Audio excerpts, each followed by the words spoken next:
Hey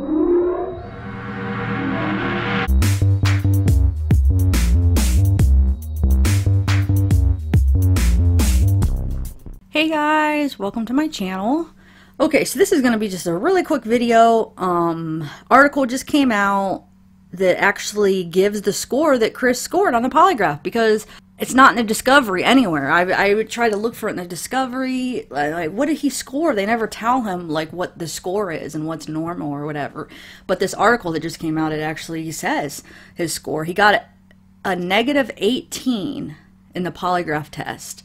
So I'll read just like a quick part of this article that kind of explains what's normal and his score. I'm not going to read the whole article. You know what, maybe I will just read you the whole article. It's kind of quick.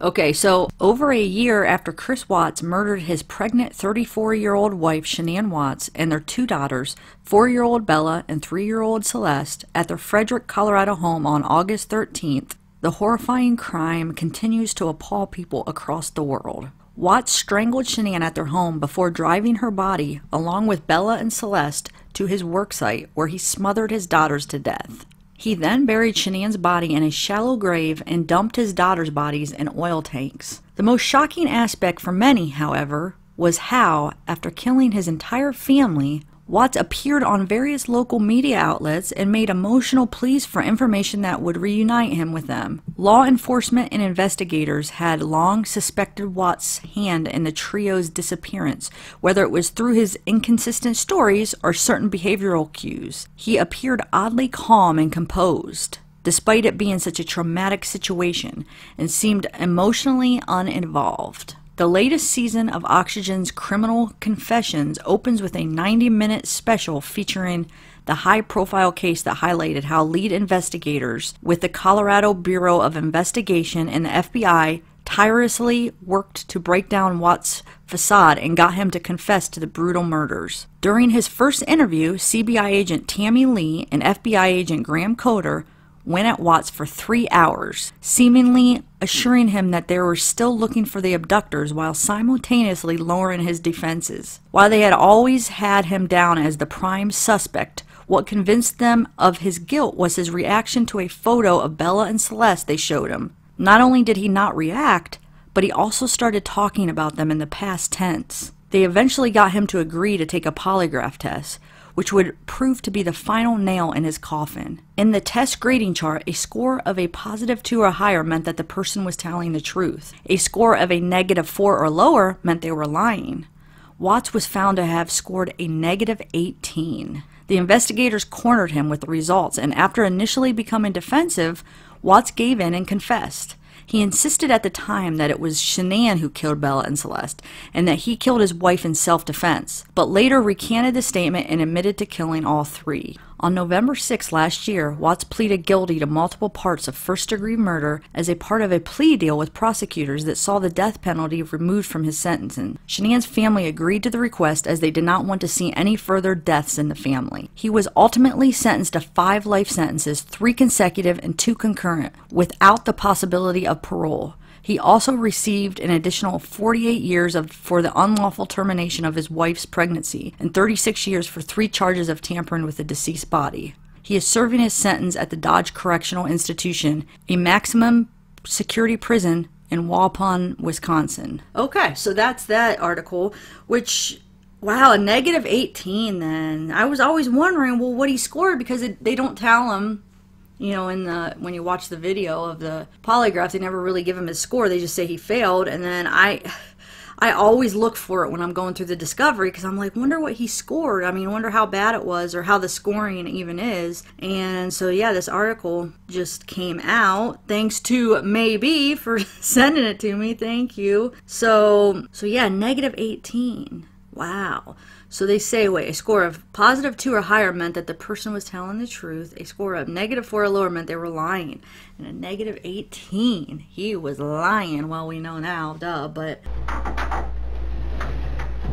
So, it is completely clear that you were not honest during the testing, and I think you already know that. You did not pass the polygraph test. Okay. Okay. So now we need to talk about what actually happened.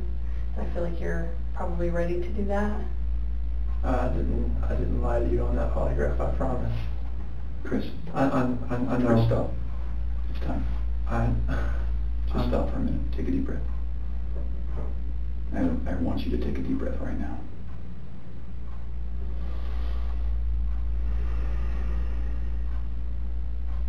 There's a reason you feel sick to your stomach. And when people hold stuff inside, it makes you physically ill.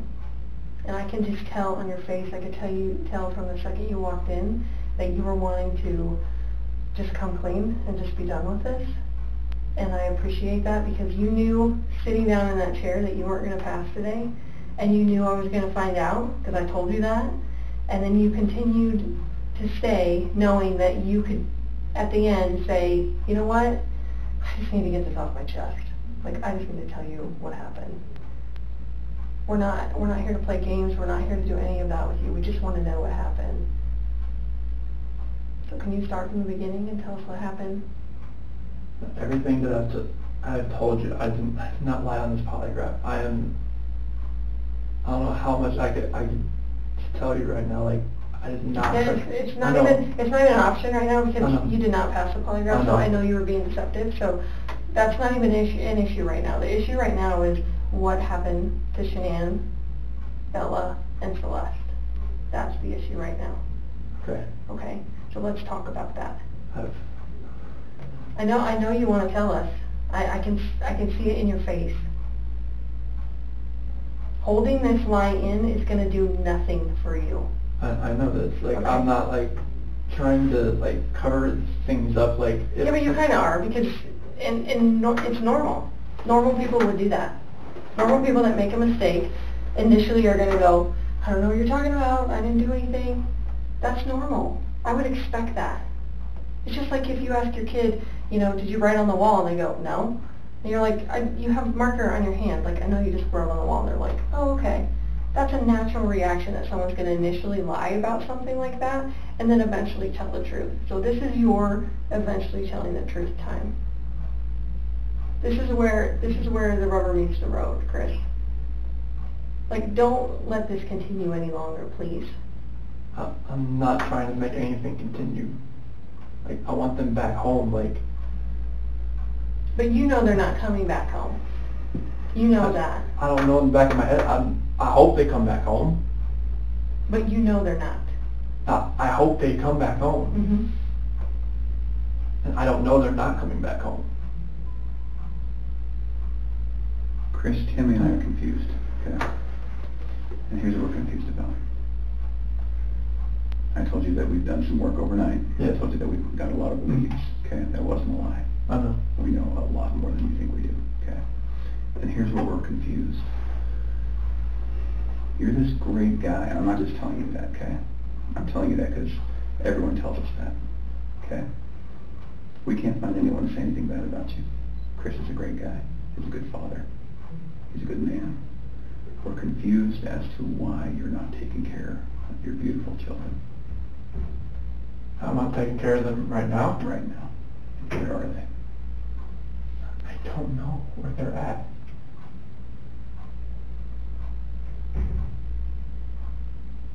I do not know where they are at. If I could have my babies back home right now, I would.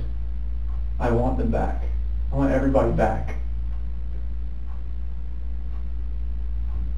That is the God's honest truth.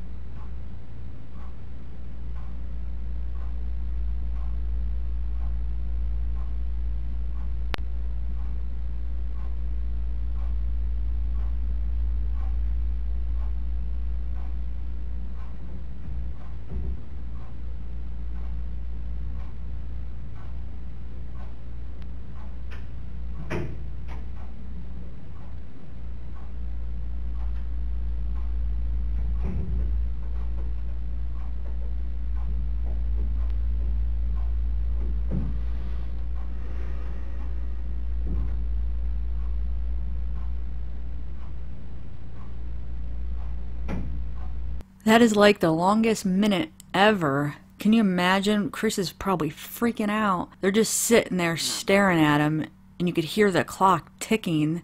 and nobody even says anything for like a whole minute. Wow. Yep, he's a bad liar.